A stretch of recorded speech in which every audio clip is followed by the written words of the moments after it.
2008년 가을이었습니다. 지리산 백무동 계곡 상류의 외진 절벽 아래에서 한 가지 물건이 발견됐어요. 등산객이 우연히 발견한 낡은 분홍색 비닐 천막 조각이었죠. 그 옆에는 하늘색 천 조각들이 흩어져 있었어요. 자세히 보니 아기 옷 같았습니다. 그리고 그 주변에 뼈들이 흩어져 있었어요. 사람의 뼈로 보였습니다. 경찰이 출동했고 국과수 감정이 시작됐어요. 10년 동안 아무도 찾지 못했던 여성의 흔적이었습니다. 하지만 이야기는 여기서 끝이 아니에요. 이 뼈의 주인이 누구인지 어떻게 그곳까지 갔는지는 지금도 아무도 모릅니다. 진실을 알기 위해서는 10년 전 그날 밤으로 돌아가야 해요. 구독과 좋아요 부탁드립니다. 안녕하십니까? 저는 박민지입니다. 실종된 박은희 씨의 친동생이에요. 언니가 사라진 건 1998년 9월 23일이었습니다. 언니는 남편 최동욱과 함께 지리산으로 2박 3일 캠핑을 간다고 했어요. 저는 처음 그 얘기를 들었을 때 말렸습니다. 언니, 임신 8개월인데 무슨 캠핑이야. 집에서 쉬어야지.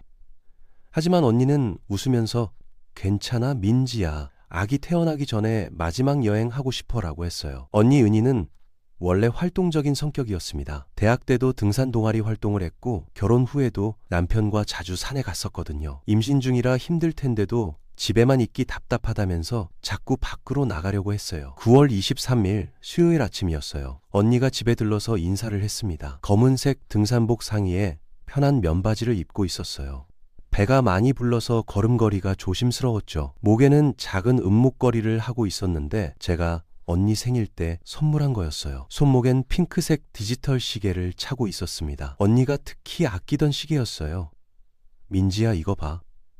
동욱이가 아기 초음파 사진 지갑에 넣고 다닌대. 언니는 행복해 보였어요. 뱃속 아기 이름도 허기 이름도 벌써 지어뒀다면서 남자애며 여자애면 서연이라고 하겠다고 했어요. 그게 언니를 마지막으로 본 모습이었습니다. 지리산 백무동 야영장은 비교적 한적한 곳이었어요. 명절 연휴가 지나고 평일이라 사람이 많지 않았대요. 최동욱 씨가 나중에 말하길 그날 야영장에는 5팀 정도만 있었다고 했어요. 언니와 매형은 계곡에서 150m쯤 떨어진 평평한 곳에 텐트를 쳤대요. 주변은 소나무와 참나무가 우거진 숨이었고 밤이면 정말 깜깜했을 거예요. 첫날은 아무 일 없이 지나갔어요. 저녁에 바비큐도 하고 계곡물에 발도 담그고 했대요. 언니가 밤 9시쯤 매형한테 전화를 했던 모양이에요. 동욱 오빠가 저한테 전화해서 은희가 기분 좋아 보인다고 했거든요. 별 걱정 말라고도 했어요. 문제는 다음날 새벽이었습니다. 9월 24일 목요일 새벽 1시쯤이었어요. 최동욱 씨가 새벽 6시 반에 제게 전화를 걸어왔어요. 목소리가 심하게 떨리고 있었습니다. 민지야, 은희가 없어. 새벽에 밖에 나갔는데 안 들어와. 저는 처음엔 무슨 소리인지 이해가 안 됐어요. 언니가 어디 갔다고요? 화장실 간 거 아니에요? 아니야. 화장실 다녀왔는데 없어. 없어. 계곡 쪽으로 갔나 봐. 저는 급하게 옷을 입고 남편을 깨웠어요. 지리산까지는 우리 집에서 차로 2시간 거리였습니다. 미친 듯이 달려갔죠. 야영장에 도착했을 때는 오전 9시쯤이었어요. 이미 경찰차 2대가 와 있었고 최동욱 씨는 텐트 앞에서 경찰관과 얘기하고 있었어요. 저를 보더니 미안해 민지야. 내가 잘못 봤어. 매형 얼굴은 창백했고 눈이 충혈돼 있었습니다.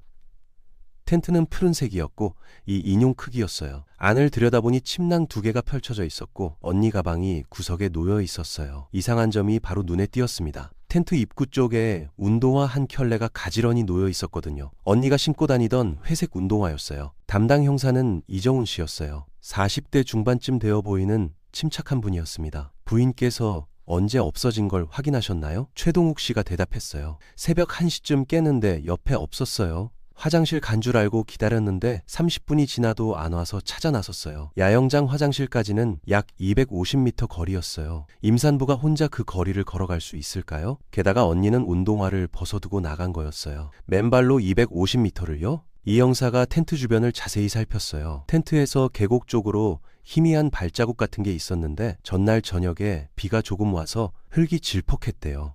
명확한 발자국은 아니었고 누군가 지난 흔적 정도만 보였다고 했어요. 계곡으로 가는 길은 가파르고 바위가 많았어요. 임신 8개월에 맨발로 그 길을 걸었다는 게 믿기지 않았습니다. 산악구조대가 오전 10시쯤 도착했어요. 15 정도가 수색에 나섰습니다. 저도 따라다니면서 언니 이름을 불렀어요. 어디 있어? 대답해. 목이 쉴 때까지 소리쳤지만 메아리만 돌아왔어요. 수색은 사흘 동안 계속됐어요. 계곡 상류와 하류를 전부 뒤지고 절벽 아래도 확인했습니다. 혹시 미끄러져서 떨어졌을 수도 있잖아요. 하지만 아무것도 발견되지 않았어요. 언니가 입고 있던 검은 등산복도 핑크 시계도 또 아무것도요. 언니가 입던 옷 색깔 때문에 더 찾기 어려웠을 거예요. 검은색은 산속에서 잘 안 보이거든요. 가장 이상했던 건 최동욱 씨 진술이었어요. 처음엔 새벽 1시에 깬다고 했는데 나중엔 12시 반쯤이었던 것 같다고 말을 바꿨어요. 그리고 깨어난 이유도 명확하지 않았어요. 소변이 마려워서 깼다고 했다가 나중엔 추워서 깼다고 했거든요. 이 형사가 그날 밤 상황을 다시 설명해달라고 했어요. 저녁 9시쯤 잠자리에 들었어요. 은희가 배가 불러서 불편하다고 해서 제가 베개를 더 받쳐줬어요. 그리고 제 기억으론 11시쯤 완전히 잠들었어요. 깬 건 새벽이었는데 정확한 시간은 모르겠어요. 시계를 안 봤거든요. 주변 사람들 증언도 들어봤어요. 옆 텐트에 있던 대학생 그룹이 있었는데 그들은 새벽 1시까지 술을 마시고 있었대요. 그중 한 명인 김민수 씨가 이상한 얘기를 했어요. 12시 반쯤에 계곡 쪽에서 여자 목소리가 들린 것 같았어요. 뭐라고 말하는 건지는 잘 안 들렸는데 누군가 대화하는 것 같았어요. 혼자 말하는 건가 싶기도 했고요. 그 목소리가 언니였을까요? 아니면 다른 사람이었을까요? 김 씨는 술을 좀 마신 상태라 확실하지 않다고 했어요. 야영장 관리소 직원 박철수 씨도 중요한 증언을 했어요. 전날 저녁 8시쯤 관리소 주변에서 수상한 남자를 봤다고 했어요. 30대 정도로 보이는 남자가 야영장을 계속 배회하고 있었는데 혼자였대요. 텐트를 치지도 않고 그냥 돌아다니기만 했다는 거예요. 박 씨가 야영 안 하시나요? 라고 물어봤는데 그 남자가 길을 잃었다고 하더래요. 그리고 9시쯤 사라졌다고 했어요. 그 남자가 언니와 관련이 있을까요?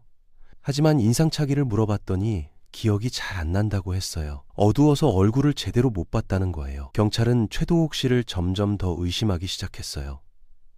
부인과 평소 관계가 어땠나요? 다툰 적은 없나요? 임신 때문에 스트레스를 받은 적은요? 매형은 아니라고 부인했지만 경찰은 믿지 않는 것 같았어요. 특히 매형이 밤에 일찍 잠들었다는 게 의심스럽다고 했어요. 보통 임산부 남편이라면 아내를 더 신경 쓰지 않나요? 화장실 가는 것도 같이 가거나 깨어 있어야 하는 거 아닌가요? 매형은 피곤해서 깊이 잤다고 했지만 설득력이 없어 보였어요. 어머니가 가장 강하게 매형을 의심했어요. 저 사람이 우리 은희를 어떻게 한 거야? 안 따라갔어? 어머니네도 최동욱 씨를 못마땅해 하셨어요. 5에 결혼했는데 너무 이르덕하셨거든요. 게다가 매형이 직장도 자주 옮기고 경제적으로 불안정하다고 걱정하셨어요. 실종 사건이 일어나자 그런 불만이 폭발한 거였어요. 수색 나흘째 되던 날 태풍이 왔어요. 비가 억수같이 쏟아지면서 수색이 중단됐습니다. 그나마 남아있던 흔적들도 다 사라졌을 거예요. 저는 그때 정말 절망적이었어요. 언니가 어디 있는지, 살아있는 건지 죽어있는 건지도 모르겠고 답답했습니다. 일주일째 되던 날 경찰이 저희를 불렀어요. 최동욱 씨 진술에 일관성이 없다고 했어요. 시간도 자꾸 바뀌고 상황 설명도 조금씩 달라진다는 거였어요. 매형을 경찰서에서 정식으로 조사하겠다고 했습니다. 매형은 그날 오후 2시부터 밤 9시까지 조사를 받았어요. 같은 질문을 반복해서 받았고 거짓말 탐지기 검사도 받았습니다. 결과는 정상이었어요. 특별한 거짓 반응이 나오지 않았다고 했어요. 하지만 경찰은 그것만으로는 부족하다고 했어요. 매형의 과거도 조사됐어요. 대학 시절 음주 적발된 적 있고 군대에서 지각으로 경고받은 기록이 있었대요. 별것 아닌 일들인데 마치 큰 문제인 것처럼 부각됐어요. 언론에서도 관심을 갖기 시작했어요. 임신 8개월 산모 지리산서 실종이라는 제목으로 기사가 나갔습니다. 처음엔 지역신문만 다뤘는데 곧 전국 뉴스가 됐어요. 기자들이 야영장으로 몰려왔고 저희 집 앞에도 진을 쳤어요. 매형이 카메라 앞에서 인터뷰를 했어요. 은희만 돌아와줘. 아기랑 꼭 돌아와줘. 울면서 호소했는데 시청자들 반응은 차가웠어요. 연기 같다. 진심이 안 느껴진다.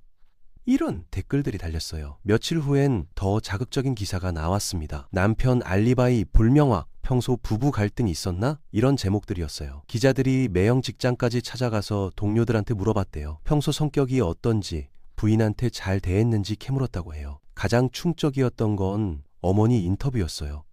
어머니가 방송에 나가서 사위를 의심한다고 말씀하신 거예요. 은희가 맨발로 나갈 리 없어요. 뭔가 있었던 거예요. 그 인터뷰가 방송되자 여론이 완전히 바뀌었어요. 장모도 의심하는데 뭔가 있는 거다. 남편이 범인이 틀림없다. 이런 추측들이 쏟아졌어요. 매형은 그 방송을 보고 충격을 받았습니다. 저한테 전화해서 어머님이 왜 그러시냐고 항의했어요. 저도 은희를 찾고 싶은데 자꾸 저를 의심하면 어떻게 하냐고 했어요. 실종 2주째에 목격담들이 나오기 시작했어요. 첫 번째는 야영장에서 1km 떨어진 민박집 주인 정수진 씨였어요. 새벽 2시쯤 산길에서 여자를 봤다고 했어요. 배가 나온 것 같았고 뭔가 급한 듯이 걷고 있었대요.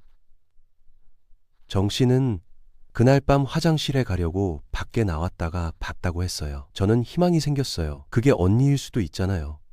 하지만 경찰이 자세히 조사해 보니 이상한 점이 있었어요. 정 씨가 말한 시간은 새벽 2시인데 최동욱 씨는 1시에 언니가 없어진 걸 발견했다고 했거든요. 시간이 맞지 않았어요. 게다가 정 씨는 확실하지 않다고 말을 바꿨어요. 두 번째 증언은 더 이상했어요. 등산객 윤태식 씨가 새벽에 절벽 근처에서 비명 소리를 들었다고 했어요. 윤 씨는 혼자 산장에서 자고 있었는데 여자 목소리로 누군가 소리쳤다고 했어요. 도와줘! 라는 말이 들린 것 같았다고 해요. 저는 그 얘기를 듣고 온몸에 소름이 돋았어요. 혹시 언니가 누군가한테 습격당한 건 아닐까요? 하지만 윤 씨가 있던 산장에서 절벽까지는 3km나 떨어져 있었어요. 그 거리에서 비명이 들릴까요? 게다가 윤 씨도 술을 마시고 잤다고 나중에 말했어요. 그래서 경찰도 신뢰하기 어렵다고 했어요. 세 번째는 택시기사 한상문 씨였어요. 새벽 3시쯤 국도변에서 임산부 같은 여자가 손을 흔드는 걸 봤다고 했어요. 차를 세우려고 했는데 여자가 갑자기 뒤로 물러서더래요. 뭔가 이상해서 돌아봤는데 어둠 속으로 사라졌다는 거예요. 저는 한 씨 증언이 가장 믿을만하다고 생각했어요. 언니가 어떤 이유로 산을 내려와서 집에 가려고 했을 수도 있잖아요. 하지만 경찰이 한 씨한테 그 여자 얼굴을 봤냐고 물었더니 너무 어두워서 못 봤다고 했어요. 이런 증언들이 계속 나오니까 언론에서 크게 보도했어요. 실종 임산부 목격담 속출이라는 제목으로 기사가 나갔어요. 문제는 증언들이 서로 맞지 않다는 거였어요. 시간도 다르고 장소도 다르고 상황도 달랐어요. 이정훈 형사가 저한테 말했어요. 목격자들을 다시 조사해봤는데 일관성이 없어요. 실종 소식을 듣고 나서 기억을 만들어낸 것 같아요. 사람들이 언론 보도를 보고 자기도 뭔가 봤다고 착각할 수 있다는 얘기였어요. 가장 황당한 증언도 있었어요. 어떤 할머니가 산신령이 임산부를 데려갔다고 했어요. 요즘 등산객들이 너무 많아져서 산신령이 화났다면서 구술해야 한다고 했어요. 물론 경찰은 상대하지 않았지만 마을에서는 그런 소문이 돌았어요. 시간이 지날수록 증언들이 더 이상해졌어요. 심지어 UFO를 봤다는 사람도 있었어요. 진짜 정보와 가짜 정보가 뒤섞여서 수사에 전혀 도움이 안 됐어요. 저는 그런 증언들을 하나하나 확인해 봤어요. 혹시 그 중에 진짜가 있을지 모르잖아요. 하지만 갈수록 혼란스러웠어요. 누구 말이 진짜인지 알 수가 없었어요. 결국 경찰이 결론을 내렸어요. 진짜 도움이 될 만한 증언은 하나도 없다고요. 모든 목격담이 시간이나 장소 상황이 맞지 않았어요. 사람들이 선의로 도우려고 했지만 오히려 수사를 방해하는 결과가 됐어요. 실종 3개월째의 큰 사건이 있었어요. 1998년 12월 초였는데 지리산 노고단 근처에서 여성용 운동화가 발견됐다는 거예요. 발견자는 등산객 최영미 씨였어요. 계곡 옆 바위 틈에 끼어있는 운동화를 봤다고 했어요. 회색이었고 245 사이즈였대요. 언니 발 사이즈와 비슷했어요. 저는 그 소식을 듣고 심장이 뛰었어요. 드디어 언니 흔적을 찾은 건가요? 이 형사가 직접 현장에 나갔어요. 신발이 발견된 곳은 야영장에서 5km 떨어진 곳이었어요. 신발은 회색 운동화였고 겉보기엔 언니가 신던 것과 비슷해 보였어요. 경찰이 신발을 국과수로 보냈어요. DNA 검사와 성분 분석을 한다고 했어요. 그 소식이 언론에 나가자 다시 취재진이 몰려들었어요. 실종 임산부 신발 발견 3개월 만에 결정적 단서라는 제목으로 보도됐어요. 매형도 그 소식을 듣고 경찰서로 왔어요. 정말 은희 신발인가요? 라고 물었는데 목소리에 기대감이 섞여 있었어요. 경찰도 수색을 재개했어요. 신발이 발견된 노고단 일대를 집중적으로 뒤졌습니다. 혹시 언니가 근처에서 사고를 당했을 수도 있잖아요. 이틀 동안 수색했지만 다른 건 찾을 수 없었어요. 신발 말고는 아무것도 없었어요. 일주일 후 국과수 감정 결과가 나왔어요. 저는 떨리는 마음으로 경찰서에 갔습니다. 이 형사가 심각한 표정으로 말했어요. DNA는 검출되지 않았어요. 너무 오래됐고 비바람에 씻겨서 흔적이 없어요. 그래도 다른 방법으로 분석했다고 했어요. 신발 크기를 정밀 측정했는데 문제가 있다고 했어요. 무슨 얘기인지 몰라서 자세히 물어봤더니 충격적인 대답이 나왔어요. 이 신발은 250 사이즈예요. 박은희 씨가 신던 건 240이었어요. 저는 잘못 측정한 거 아니냐고 했어요. 다시 재봐달라고 했죠. 하지만 이 형사가 여러 번 확인했는데 확실하다고 했어요. 게다가 신발 제조 시기도 1998년 8월이에요. 실종 한 달 전에 나온 모델이에요. 언니가 신던 건 1997년 모델이었거든요. 그 순간 모든 희망이 무너졌어요. 3개월 동안 기다렸는데 그것도 언니 신발이 아니었던 거예요. 저는 너무 허탈했어요. 그럼 누구 신발이에요? 라고 물었더니 다른 등산객이 잃어버린 것 같다고 했어요. 언론에서도 보도했어요. 실종 임산부 신발 아니었다. 가짜 단서로 판명. 이런 제목이었어요. 3개월 만에 나온 희망이 하루 만에 사라진 거였어요. 내용은 더 절망적이었어요. 이제 정말 은희를 찾을 수 없는 건가요? 라고 했어요. 그동안 발견 소식에 용기를 얻었는데 그것마저 거짓이었던 거죠. 매형 얼굴이 완전히 무너져 보였어요. 그 일로 인해 매형에 대한 의혹이 다시 커졌어요. 신발도 가짜였으면 역시 남편이 범인이다. 다른 증거가 없으니까 남편을 더 의심해야 한다. 이런 여론이 다시 일었어요. 매형은 그런 반응에 절망했어요. 억울한 일이 언제까지 계속되는 거냐고 하면서 술을 마시기 시작했어요. 실종 1년이 됐어요. 1999년 9월이었습니다. 경찰은 미제 사건으로 분류했어요. 새로운 단서가 나오지 않는 한 적극적 수사는 어렵다고 했어요. 저는 혼자서라도 계속 찾았어요. 주말마다 지리산에 올라가서 언니를 찾아다녔습니다. 혹시 놓친 곳이 있을까 싶어서요. 2년이 지나서요. 매형은 직장 두고 방황 두고 방황했어요. 술만 마시고 집에만 있었대요. 사람들이 저를 살인자로 본다고 했어요. 밖에 나가면 손가락질 당한다고요. 5년이 지났어요. 2003년이었습니다. 이젠 아무도 언니 사건을 기억하지 않았어요. 새로운 사건들이 생기고 사람들 관심도 다른 곳으로 옮겨갔죠. 저만 혼자 언니를 기억하고 있었어요. 가끔 길에서 임산부를 보면 언니인 줄 알고 뛰어가기도 했어요. 하지만 항상 다른 사람이었어요. 가장 안타까운 건 언니 뱃속 아기예요. 지금쯤 5살이 됐을 텐데 세상에 태어나지도 못했어요. 그리고 10년이 흘렀습니다. 2008년 10월이었어요. 저는 그때까지도 가끔 지리산에 올라가서 언니를 찾아다녔어요. 혹시라도 놓친 곳이 있을까 싶어서요. 그날은 단풍이 절정일 때였어요. 산악회 사람들과 함께 등산을 갔는데 평소보다 더 깊숙한 곳으로 갔어요.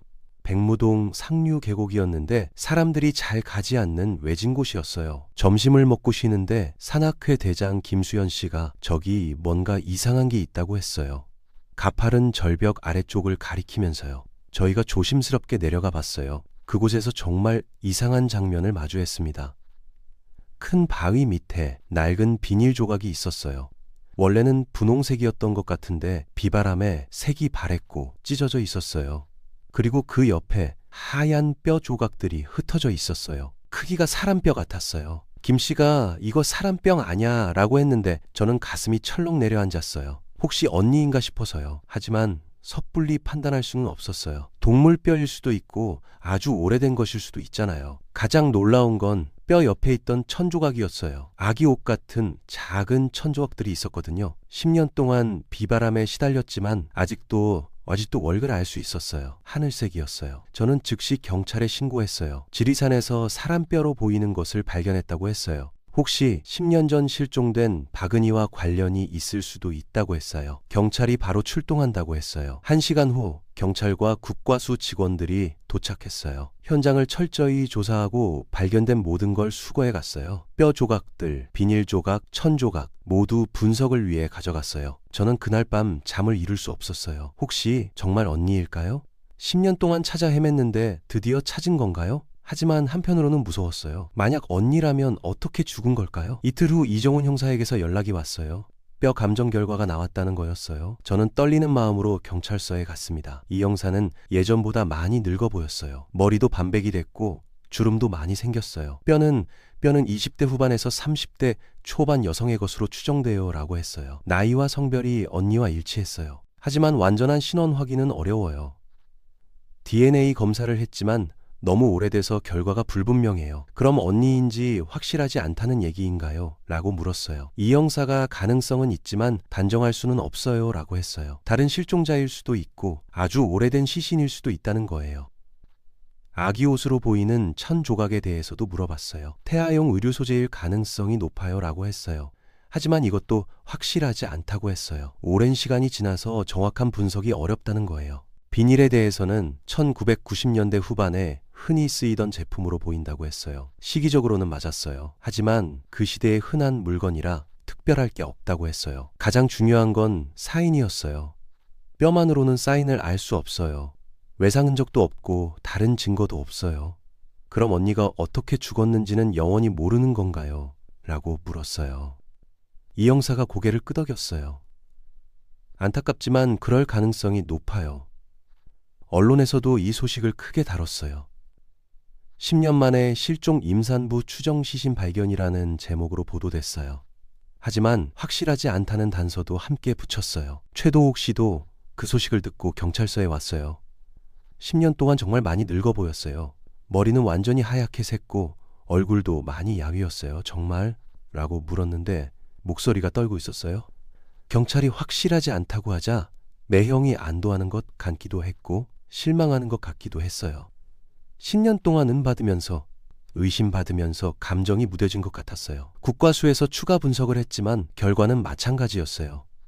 신원 확인 불가라는 결론이 나왔어요. 박은희일 가능성도 있고 다른 사람일 가능성도 있다는 거였어요. 결국 또다시 미궁에 빠진 거였어요. 저는 그 뼈들을 언니라고 믿기로 했어요. 과학적 증명은 안 되지만 마음으로는 그렇게 믿고 싶었어요.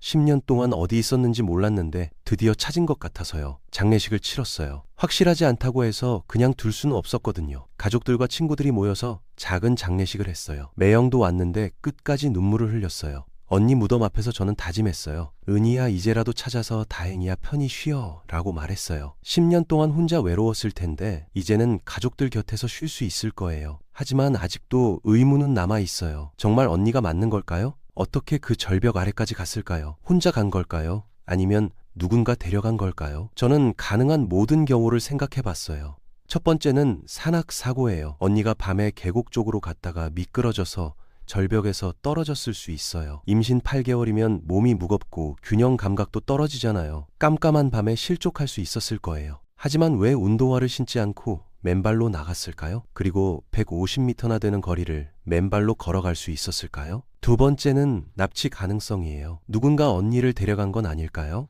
야영장 관리인이 말한 수상한 남자가 실제로 범행을 저질렀을 수도 있어요.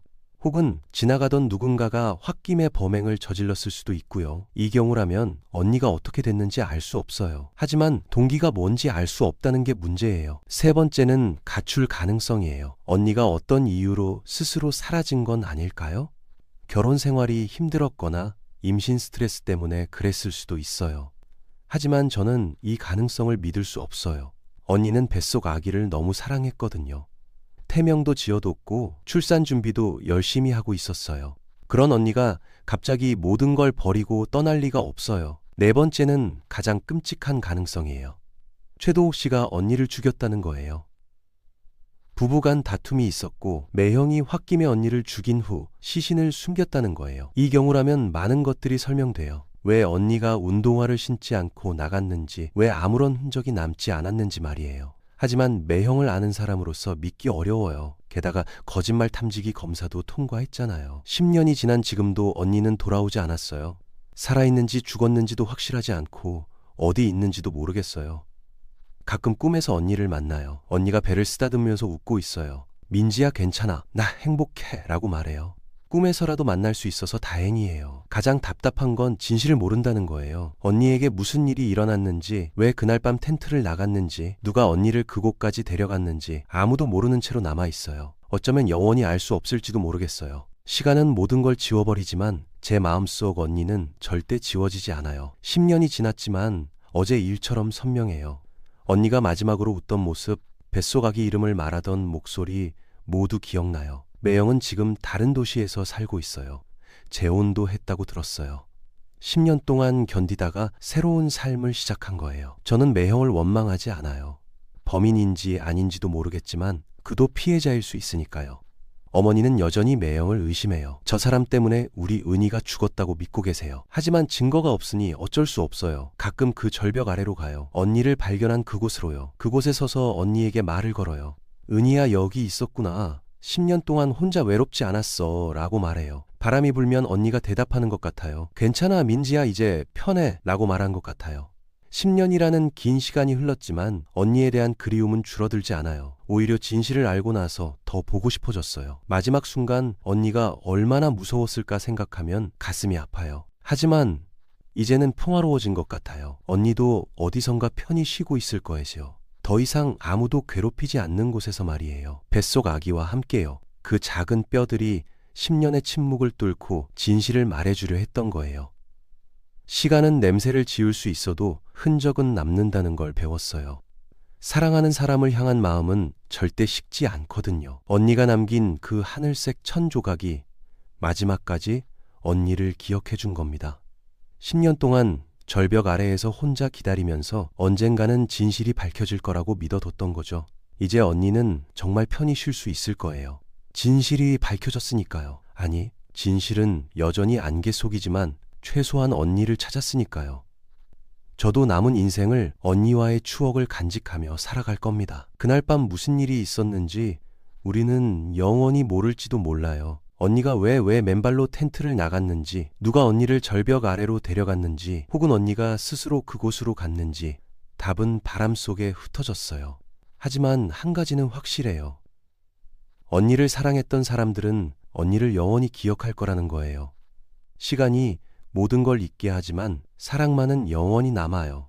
언니가 저에게 가르쳐준 마지막 교훈이에요. 언니를 잃고 나서 제 인생도 많이 바뀌었어요. 그전까지는 평범한 직장인이었는데 언니 사건 이후로는 실종자 가족 모임에 나가기 시작했어요. 거기서 만난 사람들은 모두 저와 비슷한 아픔을 가지고 있었어요. 누군가는 아버지를 잃었고 누군가는 자식을 잃었어요. 우리는 서로의 상처를 보듬어주며 버텼어요. 실종자 가족들과 만나면서 깨달은 게 있어요. 죽음보다 더 고통스러운 게 있다는 거예요. 바로 모른다는 거예요. 살아있는지 죽었는지 어디 있는지 무슨 일을 당했는지 아무것도 모르는 상태로 살아가는 게 얼마나 힘든지 몰라요. 차라리 확실하게 죽었다는 걸 알면 슬퍼하고 애도하고 받아들일 수 있어요. 하지만 실종은 그게 안 돼요. 끝이 없는 기다림이에요. 어머니는 언니 실종 이후 건강이 많이 나빠지셨어요. 우울증 약을 드시기 시작했고 밤에 잠을 잘 못 주무셨어요. 가끔 새벽에 전화가 와요. 민지야, 방금 은희 꿈 꿨어. 은희가 살아있는 것 같아. 어머니는 10년이 지나도 언니가 돌아올 거라고 믿고 계세요. 저는 어머니한테 거짓말을 할 수가 없어요. 언니를 찾았다고 말할 수도 없고 죽었다고 단정할 수도 없어요. 아버지는 다른 방식으로 슬픔을 표현하셨어요. 말을 잃으신 거예요. 예전에는 말씀이 많으셨는데 언니 실종 이후로는 거의 말씀을 안 하세요. 하루 종일 멍하니 앉아 계시거나 산책을 나가세요. 가끔 언니 사진을 보시는데 눈물을 흘리시지도 않아요. 그냥 조용히 바라보시기만 해요. 그게 더 가슴 아파요. 제 남편은 정말 큰 힘이 됐어요. 저와 결혼할 때 이미 언니 사건을 알고 있었어요. 그래도 저를 선택해줬어요. 제가 주말마다 지리산에 가겠다고 할 때도 같이 가주었어요. 언니를 찾는 걸 도와줬어요. 우리 딸 이름도 은지라고 지었어요. 언니 이름 은희에서 한 글자 따온 거예요. 딸 은지한테는 고모 얘기를 자주 해줘요. 네 고모는 정말 멋진 사람이었어. 항상 웃었고 사람들을 잘 도와줬어. 산을 무척 좋아했고 아기를 기다리고 있었어. 은지가 물어요. 고모는 왜 안 와요? 저는 대답하기 어려워요. 고모는 지금 하늘나라에 있어. 별이 됐어. 그렇게 말하면 은지가 밤하늘을 보면서 고모 별을 찾아요. 언니 사건 이후 저는 산을 무서워하게 됐어요. 예전엔 등산을 좋아했는데 이제는 산만 보면 가슴이 답답해요. 하지만 언니를 찾기 위해서는 산에 가야 해요. 그래서 두려움을 참고 계속 올라가요. 언니가 어딘가에서 저를 기다리고 있을 것 같아서요.